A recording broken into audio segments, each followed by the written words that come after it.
Bitcoin will tap $10,000 from its high of 65,000 because that's what it normally does. It drops 85%.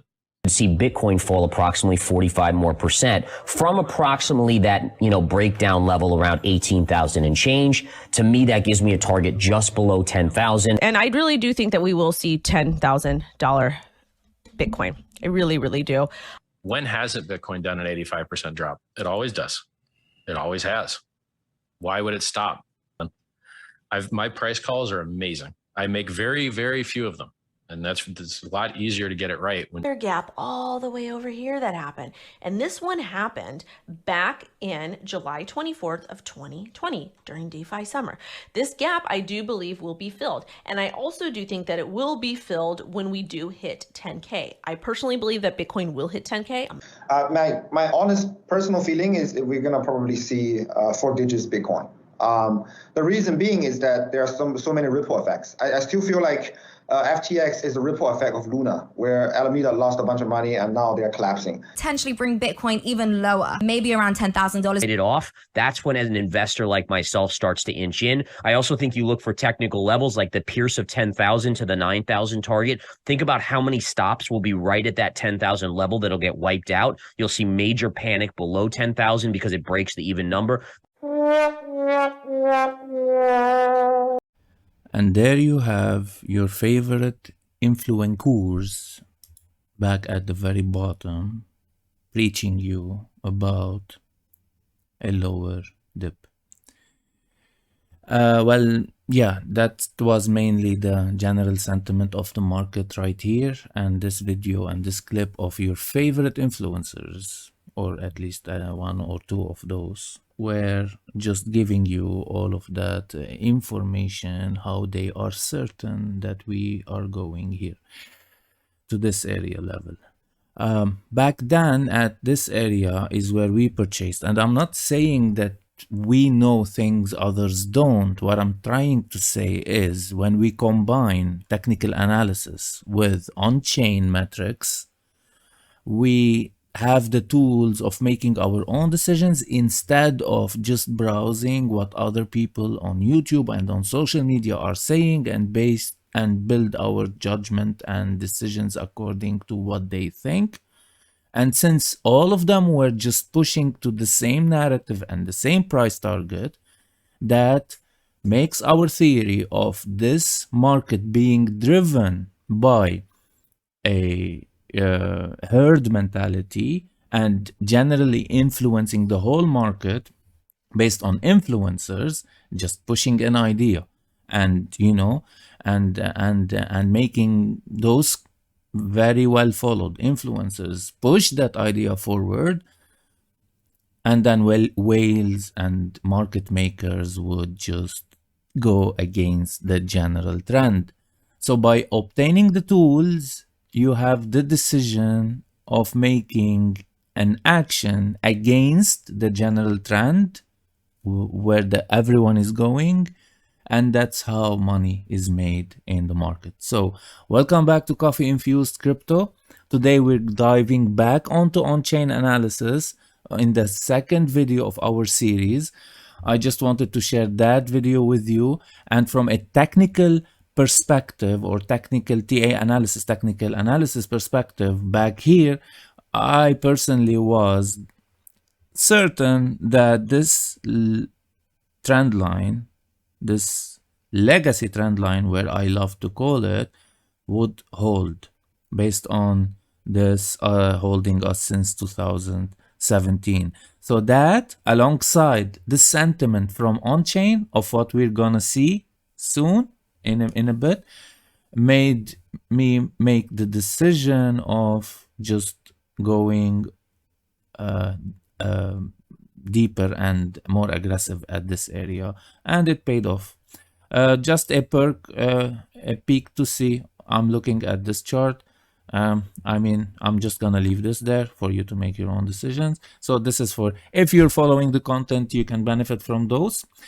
So let's jump into our on-chain analysis and back to the CBBI. I'm gonna link the first video here so that you can start with our first video. We're still at 26, and this is as of April 11th, 2023. The confidence that we are at peak is still very low, and we're gonna go down. We discussed the pi cycle top in the first episode. Today we're gonna discuss the RUPL and NUPL. So what does that mean? Just stick around. So we're gonna just highlight the RUPL and NUPL, and we can notice that we're at a high, relatively high confidence at 63, and this is where I would start to, we can go all the way up to 89. Here we went all the way up at this top to 99. So this tend to move between 100, as you can see here, and to be as low as 0 even, so as here. So the lower we are on the NUPL, the more likely we are at the top of a trend. The higher we are, the more likely we are approaching a top of a move. So yeah, let's deep dive into NUPL and what does it mean, or how does it affect. So still we're still good. We can still go up to intermediate levels like here. So keep that in mind, around 73 area, 72 around this area, and around 73 again on this area, 68 around this area. So but this is from a downtrend, so going up here, so we had a 66 and then went all the way down to 47. So expect this choppy action as we go up, and now we are at 63. So I wouldn't be amazed if we had a retracement anytime soon as a retest or as a cool off. Well, so but again, we're gonna deep dive discuss what does a net unrealized profit / loss NUPL, or relative unrealized profit and loss as for RUPL, which is the same thing. So what does it mean? How do we look at it, and all of that? So again, as on chain, it's a formula. This one actually measures the sentiment. So this helps us measuring the sentiment, and we're gonna discuss how. So first, the chart here, please notice that we have 4 phases, 1, 2, 3, 4, 5 phases actually. It's based on capitulation, hope / fear, optimism / anxiety, belief / denial, and euphoria / greed at the very top. So using this indicator, we can determine the greed and fear of investors using on-chain untampered metrics. So currently we are in the optimism anxiety level as of here. So let's start with, what does this mean? Net unrealized profit and loss is and calculates the market cap, subtracts the realized cap, and is divided over market cap. So it's market cap minus realized cap over market cap. So just take it easy. I'm gonna explain it in like a 5-year-old, so don't worry about it. So let's go down and explain what does this mean. So first of all, market cap or market value is the current price of Bitcoin multiplied by number of coins in circulation. Okay, so that's the market value. The realized value, which what we do here is, rather than taking the current price of Bitcoin, realized value takes the price of each Bitcoin when it was last moved. So let's say you bought 1 Bitcoin at the price of 15,000. Okay, so that price is stuck to that Bitcoin in your wallet as long as that 1 Bitcoin hasn't moved yet. So that is what the number that is calculated in the realized value. So what we do here is we just scan the network for tokens or for coins, for Bitcoins, and check when was the last of those coins moved and at what price, and we take record of the price, and that's how we calculate that. So by subtracting the realized value from market value, we calculate the unrealized profit loss. So if you open a trading position and you haven't closed it yet, then you have unrealized either profit or loss. Same thing here.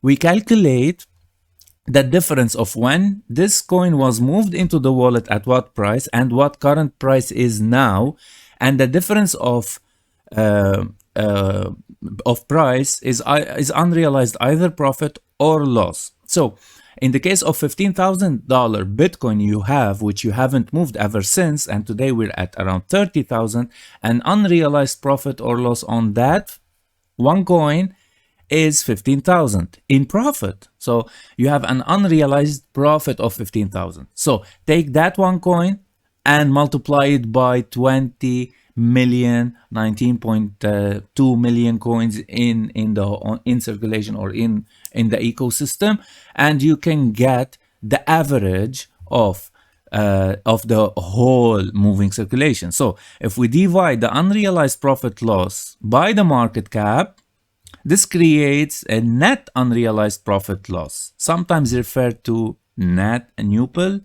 which is very useful to track investor sentiment over time for Bitcoin. So, or relative unrealized profit loss, if you see it elsewhere, as in RUPL, is the other name for this analysis. So, this is a sentiment analysis. This is a raw, naked sentiment analysis on the chart. By utilizing this formula, we can understand how many people are in profit and how many people are in loss. The higher this metric goes, and that's why here at the very top we have euphoria and greed. So it's human nature. Again, we're back to human nature. The lower you are, or the more losses you occur on a position, you are very fearful to even move, and you're waiting in hopes of, taking back, gaining the lost amount. For example, you bought one ETH at $3,000 back in the last bull run, and you managed to hold it throughout all of the bear market because you were at a loss all of that time, right? Meanwhile, when you're in profit, so let's say we bought Bitcoin at 15,000 and now it's at 30,000 and now you're in 2x profit. So technically the average or the general sentiment of the network goes higher and higher. Then the majority or the general sentiment of the investors in the network are tempted more and greeded more to sell, okay, and take profit on their winning positions. So the more the people on the network are in profit, the higher and higher this metric goes, the more it takes us from different levels, again, as we said earlier, from capitulation to hope/fear to optimism/anxiety to belief/denial to euphoria/greed. The higher we go, the more prone the network to take profit and sell. That's how things go. So this is a very important, NUPL is a very important metric. And again, the higher we go here, the more, if you notice, like the in black, we have the Bitcoin price as always, and in blue, we have the metric here. So this, as long as it's going high, the price keeps pushing up. And as soon as we drop and people start taking profit, the price generally tends to drop. So they work in alliance, or they kind of mimic or replicate each other. So here we are in an uptrend, and this will help us going from optimism to anxiety into belief and denial. So the higher we go, the more prone of a retracement we have, because people who bought at around lower areas are in profit now, and most of them, or most probably, they will change hands and move their coins into other people's hands, and they would be buying at a higher price, and this metric would reset. So this is the net unrealized profit loss. This is how you look at it, and this is it on our Bitcoin chart as we speak. We are at 63. As we noticed earlier, going from a downtrend all the way up here, we hit a 43 before we had a retracement back to 15, and this was reflected on the price of Bitcoin of going down from $305 all the way down to $210, and that's around a 30-35% retracement. So again, the general idea or the general overall move was to the upside, but In any move to the upside, we have those retracements, and this indicator will help us indicate, and it's one of the highest at the moment. If you notice, it's at 63 because many people were accumulating at the very bottom, and we're coming all the way up from zero in, yeah, when was that? Zero was in November 29. On November 9, we were at zero. Last dip, we were at the very bottom at November 11. Yeah, between November and December were amazing prices or amazing times to buy. And this here we have between November and December where was the very low and very dip. So if you had access to this metric earlier, you would have noticed that, oh, we're at zero. And here, even here at the very bottom of the last cycle, we were at 1. So here we're at zero, at actually zero. So yeah, we had more room to the upside than to the downside based on the naked truth of the numbers of coins and the profit and loss of the on-chain metrics or on-chain data, which comes usually raw and naked. So we are at 63. We can still go all the way up to 70 before expecting, or maybe at around 66 here we had a retracement, 66. So this is the area where, based on this metric alone, I would start to be concerned of a drawback, of a pullback. So this is where the area where amongst all the greed, all the hype, all the things that you're seeing on social media, I'd be expecting a drawback either between 30 and 40k. We should have some drawback, something maybe between 5 to 10%, maybe more, maybe less. Usually we had one in the earlier run. We had one for this one was for around 50% here, this one. So, and then we continued to the all-time high. On this runs, this one as well was huge, around 40 to 50%. This run, this drawback alone. This one here as well had a huge drawback. They look tiny now because the general sentiment and trend was up, and everything will happen now will look tiny in relation to the general trend and sentiment. That's why it's a long-term game. That's why we need to keep an eye. So every dip now is a buying opportunity for Bitcoin. Keep that in mind. Don't let the market scare you. So yeah, that's everything for today. That's the RUPL or /NUPL, the NUPL. And hope that was helpful. See you tomorrow with a different, where we'll discuss our HODL tomorrow, our HODL ratio, and add more and more knowledge of on-chain to our belt. So stay safe, guys. Enjoy your winnings. I know your gains are decent and nice now if you were with us and you were accumulating when we were accumulating. So enjoy that, and I will see you tomorrow. Bye-bye.